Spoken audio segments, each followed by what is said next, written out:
할렐루야. 이 시간 8월 첫째 날 월요일 새벽에 주 앞에 나오신 여러분 주님의 이름으로 환영하고 축복합니다. 이 시간 다 같이 사도신경으로 우리 신앙을 고백하겠습니다.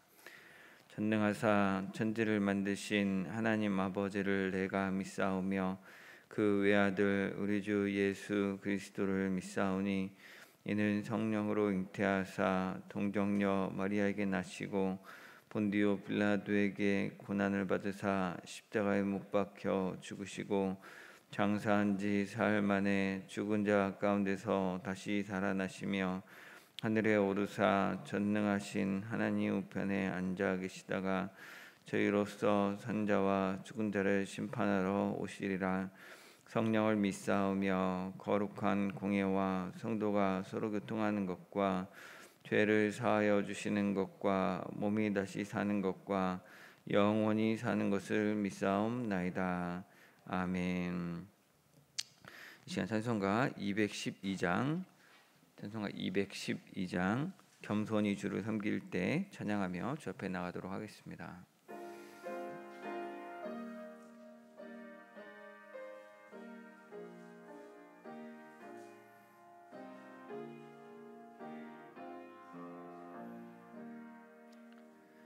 겸손히 주를 섬길 때 괴로운 일이 많으나 그 주여 내게 힘주사 잘 감당하게 하소서. 인자한 말을 가지고 사람을 감화시키며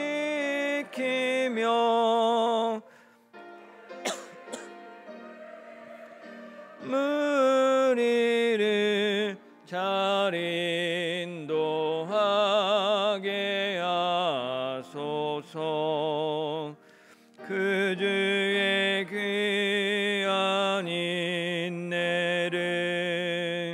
깨달아 알게 하시고 굳건한 믿음 주셔서 늘 승리하게 하소서.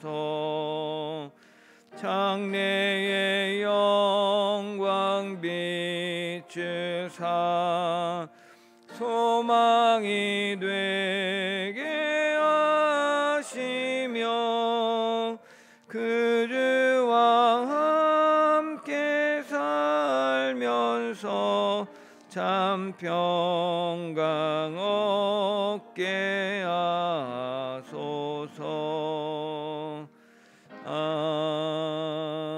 아멘. 사랑하는 주님, 이른 새벽 주님 앞에 나와 하루를 시작합니다.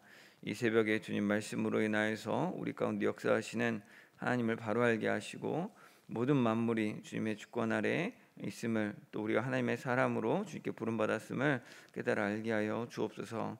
주님 사랑합니다. 예수님의 이름으로 기도드립니다. 아멘. 이 시간 함께 나눌 말씀은 열왕기하 4장 말씀입니다. 열왕기하 4장 말씀 다 같이 읽겠습니다.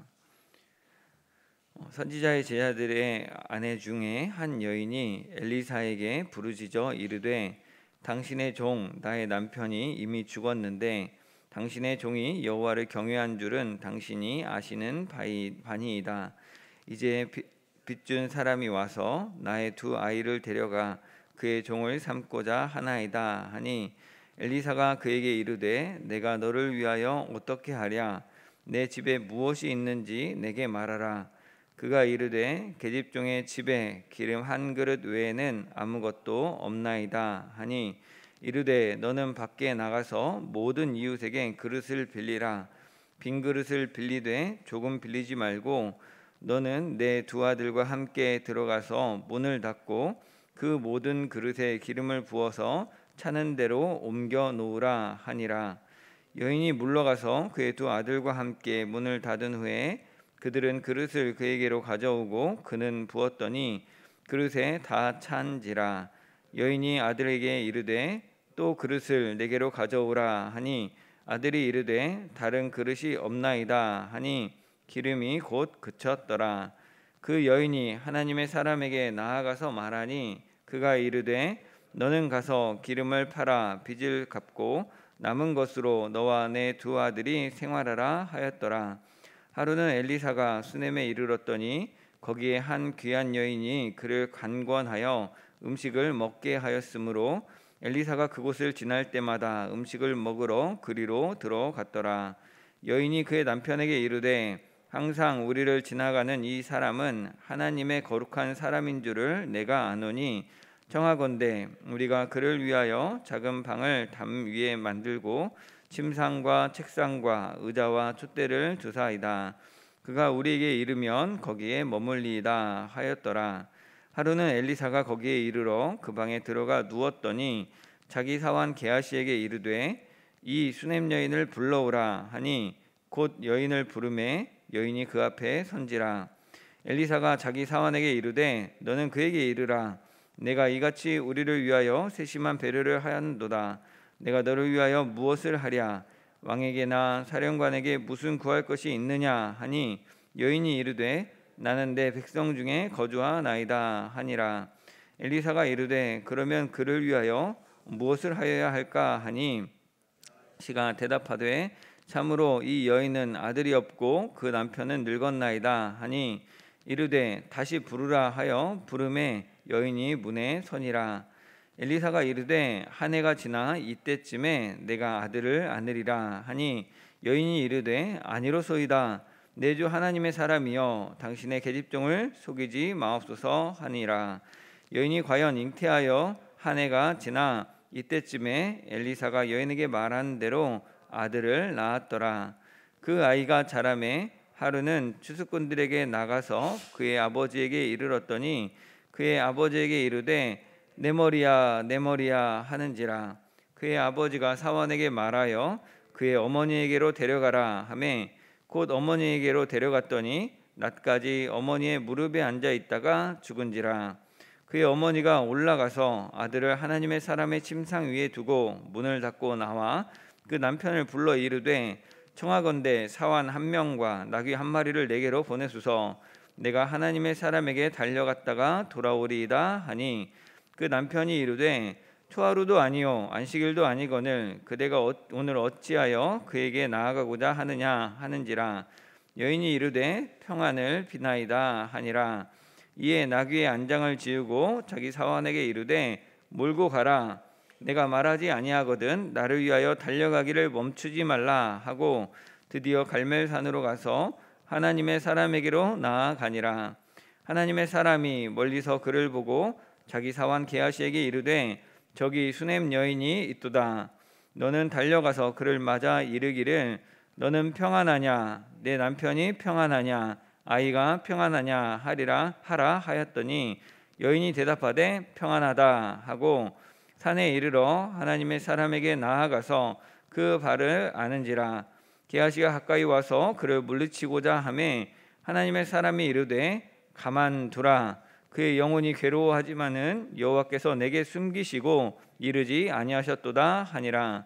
여인이 이르되 내가 내 주께 아들을 구하더이까 나를 속이지 말라고 내가 말하지 아니하더이까 하니 엘리사가 게하시에게 이르되 내 허리를 묶고 내 지팡이를 손에 들고 가라. 사람을 만나거든 인사하지 말며 사람이 내게 인사할지라도 대답하지 말고 내 지팡이를 그 아이 얼굴에 놓으라 하는지라. 아이의 어머니가 이르되 여호와께서 살아계심과 당신의 영혼이 살아계심을 두고 맹세하노니 내가 당신을 떠나지 아니하리이다. 엘리사가 이에 일어나 여인을 따라가니라. 게하시가 그들보다 앞서가서 지팡이를 그 아이의 얼굴에 놓았으나 소리도 없고 듣지도 아니하는지라. 돌아와서 엘리사를 맞아 그에게 말하여 아이가 깨지 아니하였나이다 하니라. 엘리사가 집에 들어가 보니 아이가 죽었는데 자기의 침상에 눕혔는지라. 들어가서는 문을 닫으니 두 사람 뿐이라. 엘리사가 여호와께 기도하고 아이 위에 올라 엎드려 자기 입을 그의 입에, 자기 눈을 그의 눈에, 자기 손을 그의 손에 대고 그의 몸에 엎드리니 아이의 살이 차차 따뜻하더라. 엘리사가 내려서 집안에서 한번 이리저리 다니고 다시 아이 위에 올라 엎드리니 아이가 7번 재채기하고 눈을 뜨는지라. 엘리사가 게하시를 불러 저 수넴 여인을 불러오라 하니 곧 부름에 여인이 들어가니 엘리사가 이르되 내 아들을 데리고 가라 하니라. 여인이 들어가서 엘리사의 발 앞에서 땅에 엎드려 절하고 아들을 안고 나가니라. 엘리사가 다시 길갈에 이르니 그 땅에 흉년이 들었는데 선지자의 제자들이 엘리사의 앞에 앉은지라. 엘리사가 자기 사환에게 이르되 큰 솥을 걸고 선지자의 제자들을 위하여 국을 끓이라 하매 한 사람이 채소를 캐러 그에 나가 들포도 넝쿨을 만나 그것에서 들호박을 따서 옷자락에 채워 가지고 돌아와 썰어 국 끓이는 솥에 넣되 그들은 무엇인지 알지 못한지라. 이에 퍼다가 무리에게 주어 먹게 하였더니 무리가 국을 먹다가 그들이 외쳐 이르되 하나님의 사람이여 솥에 죽음의 독이 있나이다 하고 능히 먹지 못하는지라. 엘리사가 이르되 그러면 가루를 가져오라 하여 솥에 던지고 이르되 퍼다가 무리에게 주어 먹게 하라 하매 이에 솥 가운데 독이 없어지니라. 한 사람이 바알 살리사에서부터 와서 처음 만든 떡 곧 보리떡 20개와 또 자루에 담은 채소를 하나님의 사람에게 드린지라. 그가 이르되 무리에게 주어 먹게 하라. 그 사환이 이르되 내가 어찌 이것을 100명에게 주겠나이까 하나 엘리사는 또 이르되 무리에게 주어 먹게 하라. 여호와의 말씀이 그들이 먹고 남으리라 하셨느니라. 그가 그들 앞에 주었더니 여호와께서 말씀하신 대로 먹고 남았더라. 아멘. 네, 오늘 살펴볼 열왕기하 4장은 3장에서 다루던 이스라엘과 유다의 상황과는 별개로 다시 그 엘리사 개인적인 이야기, 엘리사의 사역 세 가지를 소개합니다. 먼저 1절부터 7절까지는 선지자의 제자들 중에 한 여인이었다고 그 제자들 중에 한 사람인 그 제자의 여인, 그 가정에 임한 어려움을 해결해 주는 이야기가 나옵니다. 또 8절부터 37절에서는 수넴 여인이 이 하나님의 사람 엘리사에게 베풀었던 호의에 보답하는 차원에서 아들을 주고 또 그 아들이 어떤 이유인지 모르겠지만 죽었을 때 다시 살리는 이야기가 나옵니다. 그리고 마지막으로 38절부터 44절에는 두 가지 이야기가 나오는데 독이 든 국을 이렇게 해독시키는 장면이 나오고 또 보리떡 20개를 가지고 채소 한 주머니를 가지고 100명에게 나누어 두고 먹고 남는 그런 역사가 나옵니다. 엘리사의 이런 사역들의 이야기는 그냥 단순히 이런 사건들이 있었구나, 이런 사건들이 있었구나 하나하나 사건들도 의미가 있겠지만 사실은 엘리야의 사역과 겹치는 엘리사의 사역을 떠오르게 하는 그런 사역들입니다. 이미 살펴봤던 열왕기상 17장에서 그 엘리야 선지자는 사르밧 과부의 마지막 떡을 요구해서 먹은 적이 있습니다. 이거 오늘 아들하고 끓여서 먹고 떡을 만들어 먹고 오늘 죽으려고 한다라고 했는데 그 떡을 내게 달라고 요구하죠. 그리고 그 떡을 만들던 가루와 기름이 그 비가 다시 내리는 날까지 끊어지지 않도록 하시는 놀라운 기적을 통해서 이 사르밧 과부의 떡을 취하고 그 가루와 기름이 마르지 않게 하는 그런 일을 그 기적을 행했었습니다. 그리고 나중에 그 여인의 아들이 죽었을 때 여인이 내 죄 때문에 이제서야 죄를 깨닫게 하려고 아들을 죽였냐고 이렇게 할 때 엘리야가 가서 또 그 아이를 다시 살리는 그런 일들이 있었죠. 그 일들이 이렇게 떡을 만드는 가루와 기름이 떨어지지 않도록 하는 기적과 또 그 아들이 죽었다가 살리는 그 기적이 오늘 엘리사를 통해서도 반복되고 있는 거죠. 먼저 첫 번째 사건을 좀 보자면 선지자의 제자들의 아내 중에 한 여인이라는 사람이 엘리사에게 부르짖었다고 합니다.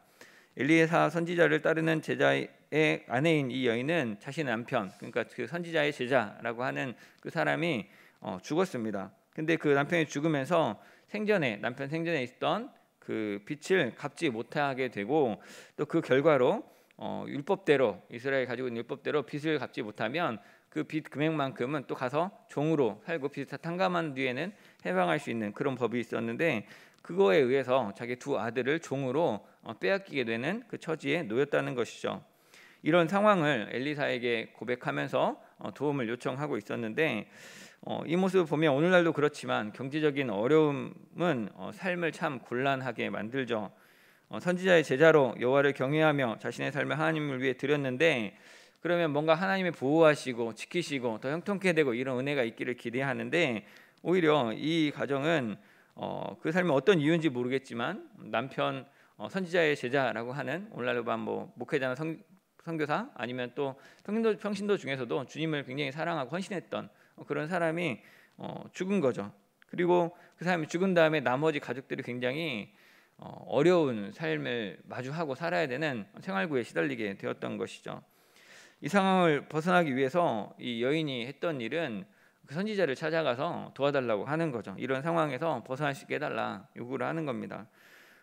뭐 오늘날 생각하면 그래 나가서 일을 해야지 아니면 빚 가진 사람한테 가서 좀 사정을 해서 빚을 좀 유예해달라고 하고 방법을 찾아야지 이렇게 괜히 교회 와서 행패를 부리면 되냐라는 생각도 들 수도 있는데 뭐 오늘 본문에서는 그 여인이 어떤 노력들을 했는지는 소개하고 있지 않습니다. 그래서 여인이 정말 노력을 안 했는지 아니면 했는데도 뭐 소용이 없어서 그걸 생략했는지는 정확히 알 수 없습니다. 근데 엘리사는 그런 그녀에게 뭐 가서 일해라든지 뭐 어떻게 해결하러 따르게 얘기한 게 아니고 엘리사는 그녀에게 2절에 보면 물어보죠. 내가 너를 위하여 어떻게 하랴? 내가 당신을 어떻게 도와드리면 좋겠습니까? 필요한 걸 얘기하라고 얘기하는 거죠. 그리고 그녀를 돕기 위해서 그녀의 집에 무엇이 있는지를 파악을 했죠. 그녀는 기름 한 그릇 외에는 아무것도 없다라고 자기가 가진 것을 이야기하니까 엘리사는 그 남은 기름을 가지고 문제를 해결해 주려고 합니다.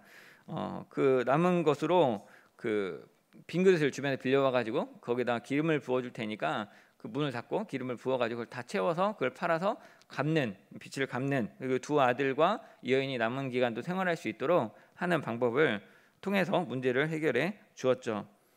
이전에 엘리야가 사르밧 과부의 마지막 떡을 먹고 가루와 기름이 마르지 않게 한 것 같이 오늘 엘리사는 그 남편을 잃은 수넴 여인이 가진 그 기름을 채울 수 있도록 빈 그릇에 부어서 채워주는 그런 역사를 이뤄 주었죠.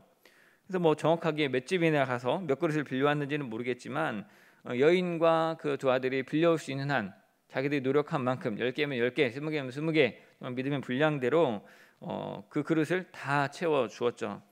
그렇게 해서 여인이 남들보다 이렇게 더 부자가 되는 방식은 아니었지만 근데 더 이상 돈이 없어서 죽게 된 위기는 벗어날 수 있도록 그런 은혜를 베풀었다는 것이죠. 그래서 7절에서 열왕기하 기자는 이 사건을 설명하면서 처음으로 그 엘리사를 가리켜서 하나님의 사람이라는 표현을 씁니다. 이 표현을 가지고 오늘 말씀을 좀 나누려고 하는데 엘리사가 하나님의 사람인 것을 지금 이 이야기를 통해서 결론 부분에 가서 하나님의 사람이 이랬다라고 엘리사를 하나님의 사람으로 언급하고 조명하고 있는 것이죠. 8절부터 나오는 두 번째 이야기, 이 수넴 여인의 그 이야기에서도 하나님의 사람이라는 호칭이 계속해서 나옵니다. 9절에서 엘리사를 가리켜 그 사람이 하나님의 거룩한 사람인 줄을 내가 안다라고 수넴 여인이 자기 남편에게 이야기합니다. 그래서 남편에게 그 사람을 위해서 숙소를 만들고 그 하나님의 사람이 왔다 갔다 하는데 그 머물 수 있는 숙소를 마련해 주자라고 이렇게 제안을 하죠.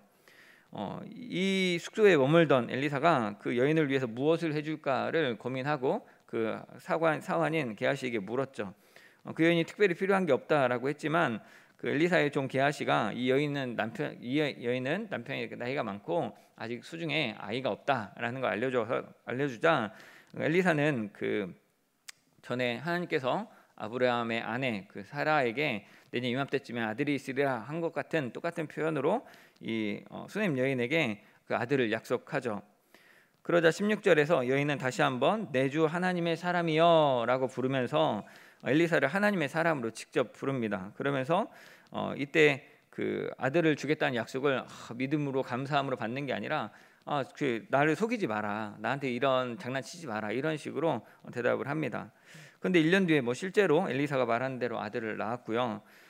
근데 그 아들이 잘 자라는 듯 하다가 추수 때 한참 집안의 잔치죠. 바쁘고 잔치 같은 날들인데 그때 아버지한테 갔다가 두통을 호소합니다. 오늘날로 보면 뭐 뇌출혈이나 이런 증상일 수도 있겠다고도 보는데 그 일을 하다가 집으로 보내서 엄마한테 보내니까 엄마 무릎에 앉아 있다가 헬프시 죽어버렸습니다.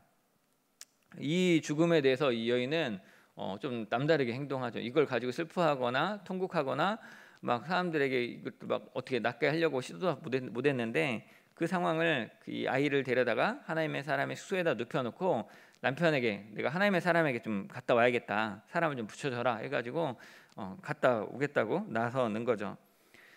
해서 급하게 서둘러서 가서 엘리사를 만나고 엘리사는 그 지팡이를 보내가지고 먼저 어떤 권위 있는 어떤 치료를 행하려고 하다가 안 되는 것을 보고는 본인이 직접 와서 그 아이가 죽은 것을 확인하고 그 아이를 살리게 되죠. 엘리야가 사르밧 과부의 죽은 아들을 살렸던 것처럼 엘리사도 수넴 여인의 아들을 살려 주었죠. 이 죽은 사람이 살아난 역사가 성경에 많지 않고 구약에는 특히 더 드문데, 근데 이 엘리야와 엘리사 바로 이대에 걸쳐서 극악적으로 똑같은 일이 반복되었던 거죠. 이 두 번째 단락, 이 이야기에서도 여인은 엘리사를 부를 때 하나님의 사람이라고 아까 말한 대로 9절과 16절과 22절에서 이렇게 이야기하고 있고, 또 열왕기하 기자도 이 사건을 설명하면서 하나님의 사람이 엘리사가 뭐 어땠다 이렇게 설명하다가도 또 21절, 25절, 27절 이런 데서 하나님의 사람이란 표현들로 통해 가지고 엘리사를 같이 칭하면서 혼용해서 설명을 해서 우리 읽는 독자들로 하여금 아니면 그 말씀을 듣는 이스라엘 사람들로 하여금 엘리사가 하나님의 사람이구나 이걸 인식하게끔 하고 있다는 것이죠. 그래서 그리고 이제 마지막 단락 38절부터 나오는 마지막 단락을 봐도 선지자의 제자들이 엘리사가 그들을 위해 끓인 국을 먹다가 이렇게 독이 들었다는 걸 알죠. 그리고 와서 40절에서 엘리사를 부르면서 하나님의 사람이여 솥에 죽음의 독이 있나이다라고 선생님 이게 뭐 이렇게 독이 있습니다라는 얘기를 하나님의 사람이여라고 호칭하는 면이 나옵니다. 뭐 그것도 엘리사가 국에 가루를 가져오라고 해서 솥에 던져가지고 가루를 솥에 풀어서 해독시켜주고 이제는 독이 없어졌으니까 먹게 주는 그런 장면이 나오고요. 또 42절에서도 어떤 사람이 엘리사에게 처음 만든 보리떡 20개와 그 다음에 자루에 담은 채소를 하나님의 사람에게 드렸다라고 해서 여기서 또 하나님의 사람이란 표현으로 더 이상 엘리사라고 부르지 않고 이렇게 하나님의 사람으로 이렇게 바꿔서 부르게 됩니다. 그래서 이제 이것도 이걸 줘서 먹게 하는 거를 그 엘리사는 이걸 사람들에게 나눠줘서 먹게 해라라고 하니까 게하시는 이걸 어떻게 100명이 먹습니까? 사람 이렇게 많은데 보리떡 20개하고 자루에 담긴 채소만으로는 부족합니다라고 했더니 하나님께서 먹고 남게 하신다고 하셨다, 나눠줘라라고 하니까 실제로 먹고도 남는 우리 신약에 와서 오병이의 역사 같은 그런 역사가 구약에서 이렇게 일어났음을 보여주는 거죠. 이렇게 이 세 가지 단락의 모든 이야기를 살펴보듯이 전혀 다른 사건들이 그냥 하나하나, 실제로 설교도 한 이야기씩 가지고 많이 합니다. 근데 그 전체의 본문을 하나로 보게 되면 그 안에는 엘리사를 가리켜 하나님의 사람이라는 것을 의도적으로 부각시키고 있다는 거죠. 열왕기하 기자가 이 부분을 쓰면서 실제로 이 엘리사가 하나님의 사람이다 인 것을 조명하고 있다는 거죠. 그리고 또 특히 30절에 보면 수넴 여인이 죽은 아들을 놔두고 엘리사를 와서 만났을 때 이런 말을 합니다. 여호와께서 살아계심과 당신의 영혼이 살아계심을 두고 맹세하노니 내가 당신을 떠나지 아니하리이다. 이 표현은 열왕기하 2장에서 그 엘리사가 엘리야를 따라다닐 때 뭐 그 3번 옮기잖아요. 베델 뭐 이렇게 3번 옮길 때마다 여기 머물러라, 내가 하나님께 불러서 날 터기고 간다라고 할 때마다 엘리사가 엘리야에게 했던 말입니다. 근데 그 이야기를 고스란히 이미 수넴 여인이 그 엘리사에게 하고 있는 거죠. 그래서 이거 자연스럽게 독자들로 하여금 엘리야에게 있었던 그 영적 계보가 엘리사에게 이어졌다. 근데 그것을 다시 상기시키는 하나님의 사람이라는 표현과 이런 엘리사가 엘리야에게 했던 표현을 통해서 엘리사가 엘리야의 영적 후계자구나, 이런 부분들을 확실하게 자리 잡게 한다는 것이죠. 이 엘리야의 뒤를 이은 엘리사가 하나님의 사람으로서 선지자 가정과 선지자의 제자들의 먹을 것을 공급하고 자신을 하나님의 사람으로 여기면서 섬기는 가정에 자녀를 주기도 하고 또 심지어는 죽은 아이를 살려주기까지 하는 모습을 보여주고 있다는 것이죠. 사실은 이 열왕기서라는 그 책의 제목을 보면 영어로 보면 킹스입니다. 킹스, 왕들의 이야기, 열왕들의 이야기가 열왕기서죠. 그래서 이스라엘과 유다의 왕들의 역사를 기록한 것이고 누가 선한 왕이고 누가 악한 왕인지 이런 것들을 다루는 것 같습니다. 근데 이 엘리사의 이야기가 2장과 4장에서는 엘리야의 후계자로서 하나님의 사람이라는 점을 강조하고 있는 건 독특한 점이라 할 수 있겠죠. 다임목사님도 자주 이야기하시지만 우리 2022년도만 봐도 벌써 이제 8월이 됐는데 한 해 동안 지나온 일을 돌아보면 이 세상에 요란스러운 또 세상의 역사가 확 바뀌는 것 같은 일들이 많이 있었습니다. 세상의 역사는 누가 대통령이 됐느냐가 우리나라의 운명을 결정한다고 이야기하고 또 해외에서 일어난 전쟁이 우리의 많은 어려움들을 만들어냈죠. 그래서 물가가 상승하고 기름값이 오르고 뭐 치킨값도 오르는 것처럼 많은 변화들을 만들어냈습니다. 그래서 이 누가 어떤 결정을 하는지, 어떤 나라가 어떻게 하는지에 따라서 어떤 사람이 어떤 경제 위기에 처하는지가 많이 거론되고 있죠. 그래서 고통과 죽음을 막 열거하면서 우리의 눈과 귀를 요란하게 만드는 거죠. 강대국의 영향 아래 있고 질병이 문제이고 범죄가 문제고 이번에 젊은 세대들은 참을성이 없고 부자들이 게으른 국민들이 문제다라고 지적하고 비판하는 소리가 들립니다. 하지만 오늘 본문이 우리에게 시사하는 바는 무엇입니까? 엘리사, 아니 그보다는 더 일반적인 명칭인 하나님의 사람이라는 호칭을 사용하면서 이런 역사 가운데 이 왕들이 어떻게 했다 그 사이에서 사실은 실제 역사 가운데 민생에 있어서 하나님의 간섭하심이 어떻게 일어났는지, 어떻게 생활구에 있는 사람들이 그 위기를 벗어나고 이 죽은 사람이 살아나고 이 독을 해소하고 이렇게 나눠서 쓰고 남음이 있는 역사를 주시는지를 보여주고 있다는 것이죠. 하나님의 사람이 하는 일은 사람들이 부자가 되게 하는 일은 분명히 아닙니다. 그래서 뭐 기름을 많이 부어가지고 이 사람이 떼부자가 됐다, 그 지역에 유지가 되었다, 이런 거 아닙니다. 근데 그 궁핍함을 통해서 이 가정이 아주 비참하게 되는 현실은 피할 수 있게 해줬다는 거죠. 우리 교회가 하나님의 사람들로 모였다면 하나님의 사람으로서 하나님의 그 은혜와 능력들을 가지고 우리가 해야 되는 일은 우리 전주에 있는 사람들 다 잘 살게는 못하죠. 근데 우리 주변에 코로나 때문에 힘들어서 아니면 어떤 가정의 어려움 때문에 힘들어서 그 삶이 부서지지 않도록 도와주는 그런 역할들은 우리가 해야겠다는 생각이 듭니다. 하나님 때문에 하나님을 섬기는 사람에게 하나님의 사람은 복을 주기를 원했죠. 그리고 그 자기가 수임령이 자기가 올 때 수임령이 오는지도 알았고 이 여인에게 평안하냐고 골고루 물었지만 이 여인 대답하지 않으니까 알 수 없다고. 그러니까 하나님의 사람이지만 다 알 수는 없었죠. 하나님이 알려주시지 않는다 이렇게 표현했고, 근데 그 여인이 와서 막 그 발을 붙잡고 떨어지지 않을 때 게하시가 말리려고 하는데 놔두라고. 지금 그가 괴로운 중에 있다고. 바꿔 말하면 하나님의 사람들이 해야 되는 일은 이 땅에 고통하고 슬픈 사람들의 눈물을 같이 울어주고 같이 있어줘야 되지 않는가.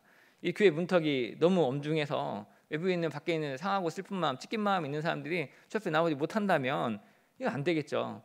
정말 그들에게도 나와서 기도할 수 있도록, 아니 꼭 외부에 있는 사람들이 아니라 이미 교회 안에 있는 성도들 안에 차마 남들에게 말하지 못하고 드러내지 못하고 사실은 삶은 너무나 힘든 중에 있는 분들이 있을 줄 압니다. 그분들이 정말 기도의 자리에 나와서 마음껏 부르짖을 때 어머 저 사람 저런 문제가 있나 봐 하고 손가락질 하는 게 아니라 그 사람들의 문제를 우리가 같이 공감하고 그 여인의 괴로움을 품어주는 교회가 되었으면 좋겠다는 거죠. 이게 하나님의 사람이 하는 일이라는 겁니다. 그래서 하나님의 사람이 하는 일은 다른 게 아니고 사실은 하나님 나라에 하나님의 백성들이 처음에 에덴 동산에서 아담을 주셨던 것 같은 하나님의 형상된 사람들이 하나님의 일을 대신하는 하나님 나라의 왕업을 감당하는 일입니다. 굉장히 영광스러운 일이고 우리에게 주신 은사와 우리가 할 수 있는 것들 가지고 하는 겁니다. 우리가 못하는 어떤 걸 막 해내라, 뭐 더 크게 막 성경을 다 암송하고 뭐 어떤 선교를 가고 교회를 세우고 이런 일을 하라는 게 아니고 하나님이 우리에게 주셨던 일들을 가지고 우리 주변 사람들 돌아보는 거죠. 내 이웃을 내 몸과 같이 사랑하는 겁니다. 이것이 하나님의 사람이 하는 일이라는 거죠. 위대한 선지자 엘리야, 엘리사만 하는 것이 아니라 하나님을 경외하는 사람이, 하나님의 거룩한 사람이, 하나님을 나의 주, 나의 하나님이라 고백하는 사람들이 내 가정에서 내 이웃들과 함께, 내 교우들과 함께 살아가는 삶이라는 것이죠. 바라기는 우리가 오늘 하나님 나라 역사를 계승하는 엘리야, 엘리사처럼 하나님의 사람으로 서문교회에 정말 기도에 등불되어서 기도에 정말 헌신자들이 되어서 이 세대의 역사 가운데 이 요란한 왕들의 이야기들 가운데 사실은 하나님 나라가 이루어지는 하나님의 사랑의 역사, 하나님의 생명의 역사, 하나님의 해독의 역사, 하나님의 쓰고 남음이 있는 그런 사랑의 섬김의 역사가 우리를 통해서 이루어지기를 주님의 이름으로 축원합니다. 사랑하는 주님, 엘리사가 엘리야의 뒤를 이어서 하나님의 사람으로 사람들을 만나고 살리고 또 함께 해주고 독을 제거하고 하나님 말씀대로 순종하는 모습을 보았습니다. 이 엘리야의 뒤를 잇는 하나님의 사람의 그 영적 계보를 우리가 있게 하여 주옵소서.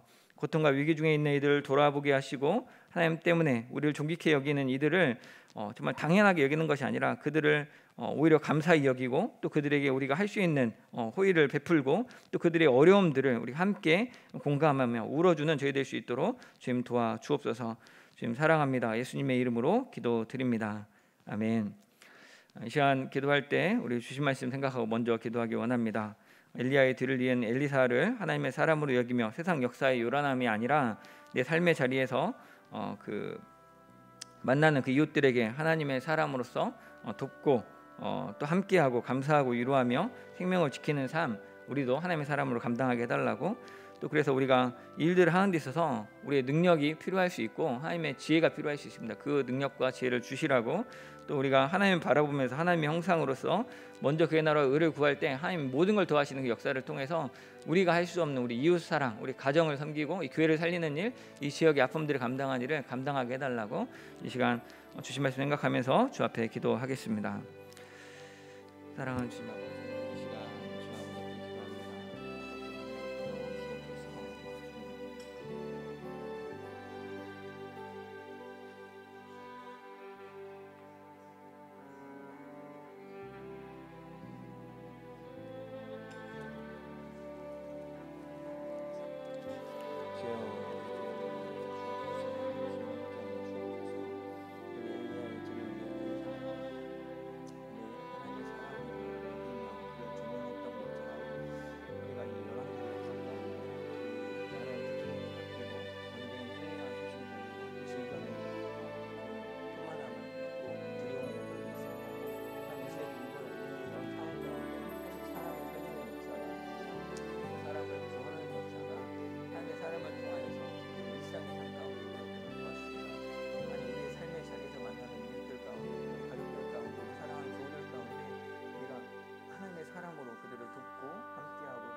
섬기는 삶 살게 하여 주옵소서.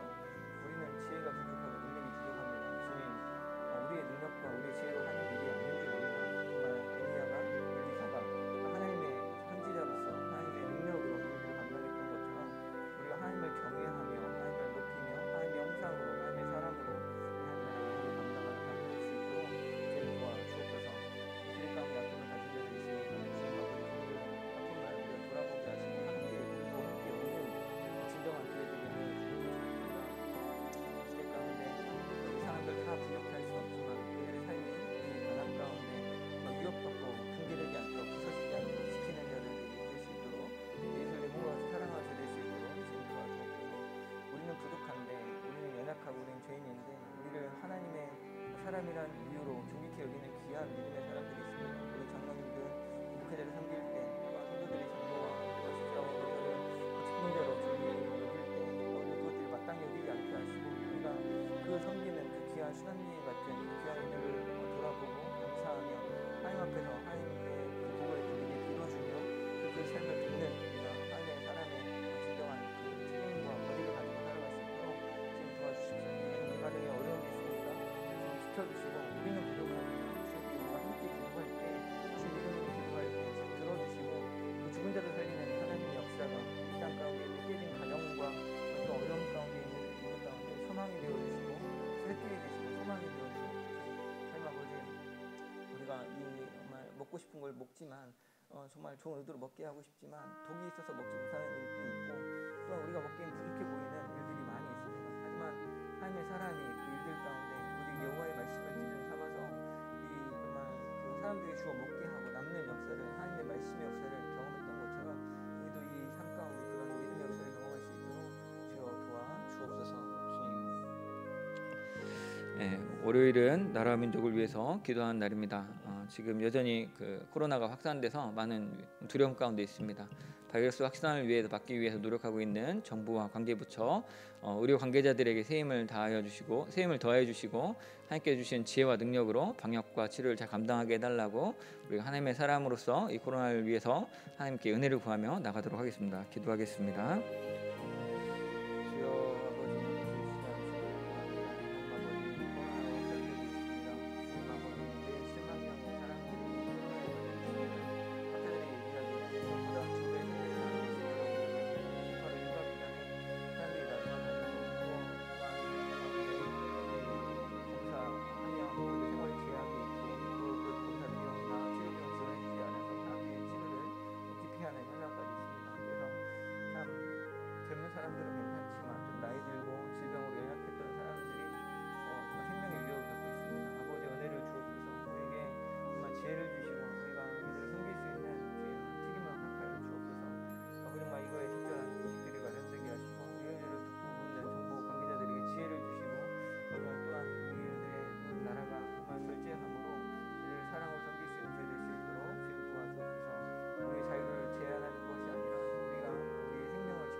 이 시간 한 번 더 기도하겠습니다. 이 땅의 위정자들을 위해서 기도해 주십시오. 그들이 자신의 권위와 자기의 권력을 자랑하는 자리가 아니라 이 땅 가운데 하나님을 경외하고 또 하나님이 맡겨주신 이 나라 국민들 백성들을 위해서 헌신하는 자들 되게 해달라고, 하나님의 사람들을 잘 세워주셔서 그들을 잘 도와서 이 땅 가운데 하나님의 나라의 사랑과 공의가 이루어지게 해달라고 이 시간 나라와 민족을 위해서 기도하고 각자 개인 기도 제목 가지고 기도하고 돌아가시기 바랍니다.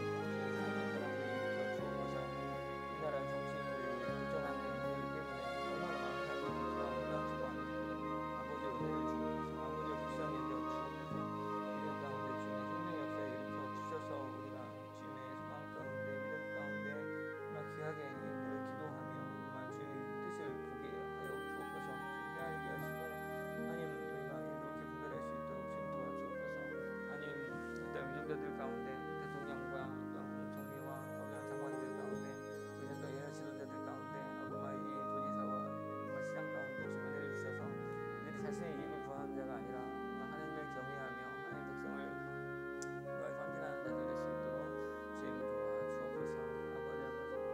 아버지 이 세계 가운데 많은 어려움들이 있습니다. 하나님 물가 상승 속에서 우리가 집제되고 원자재가 상승하고 문제값이 오르고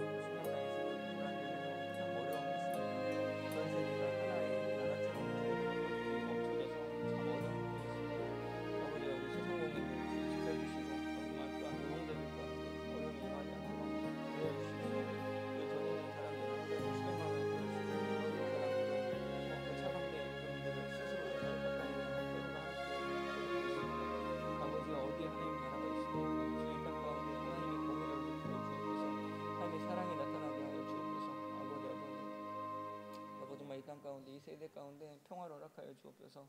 여전히 우크라이나 러시아 전쟁이 그치지 않고 그 가운데 정말 우리의 아픔들을 정말 깊어서 그들을 지목하기가 어렵습니다.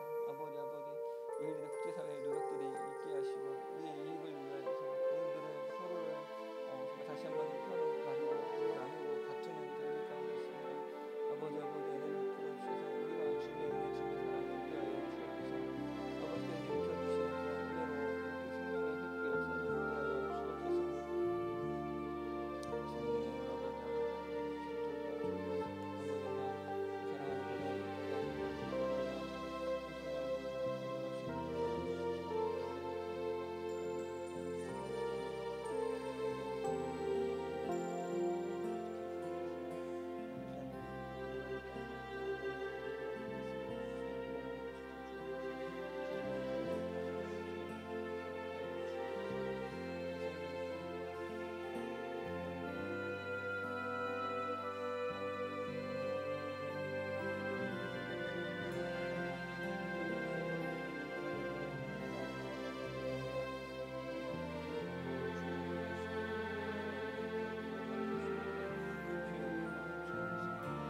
서진이 금빛이 시은이 서윤이 서영이 아버지 주님 기억하여 주옵소서.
그들을 만날 수 있어 진리 가운데 자유함을 경험하게 해주시고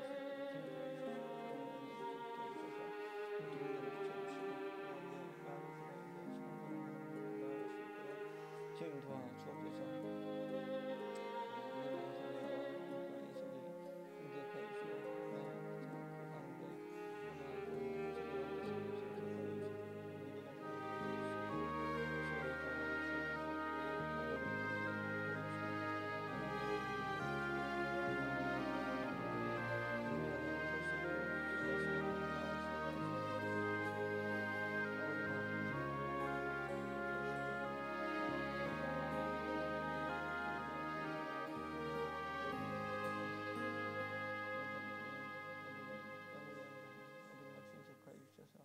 이 귀한 교사를 감당하는 데 부족함이 없도록 주님 은혜를 주시고